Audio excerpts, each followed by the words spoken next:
Hello and happy Friday. I want to have a quick conversation with you today about the shift that we've been talking about for the last couple of weeks and the difference between what we're experiencing now and what many of you experienced from 2007 to 2012. So there's a lot of differences between the two shifts, and I think that it's important to identify those differences to help us anticipate where we're going after the shift. So let's go back to 2007 to 2012. That shift was largely driven by the housing market. So, what happened during that time was housing prices increased and increased at a rate that was unsustainable. It caused a bubble, and when that bubble burst, housing prices dropped drastically. Also, during that time, there were a lot of irresponsible lending practices that were going on industry wide, allowing buyers to get 100% mortgages with very little paperwork. And with buyers typically staying in a house for an average of about 6 years, you partnered that with a 100% mortgage and they had no time to build up equity. So when housing prices dropped so drastically, they were quickly upside down on their mortgages, and consequently, you saw an influx in short sales and foreclosures. During that shift, all price ranges were affected. It started with the luxury market and it worked its way all the way down through all price ranges. We did experience historically low interest rates, which is similar to what we see today. So let's fast forward to 2020 and what in the market we're in right now.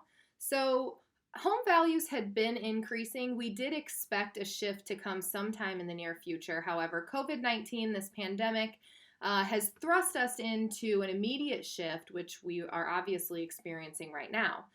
The good news is that we learned a lot about lending in our and the mistakes that we made in 2007 and 2012, and we have tightened up our lending restrictions, which has protected our homeowners a lot more. We will see an initial impact on the luxury market for those whose net worth is largely tied to the stock market, as it's been so volatile recently. We're also going to see in the first-time home buyer market will be affected with the layoffs and the shutdowns that are experienced there. So we are going to experience some impact in that market. Right now, homeowners are living in their home for about 10 years versus 6 years in the past shift. So that gives them a much better equity position when they go to sell in this market. And with the historically low interest rates that we still see now, our buyers have a great buying power right now. So that puts them in a great position to go out and move into a new home. The last shift we obviously experienced for 5 years. We don't experience this shift. We don't expect to experience this shift for nearly that long, as it's not going to have as widespread of an impact on our market. So I hope that this is helpful. I hope it helps to look at the differences between the two shifts to understand that this shift is not going to be nearly as impactful as what we experienced before.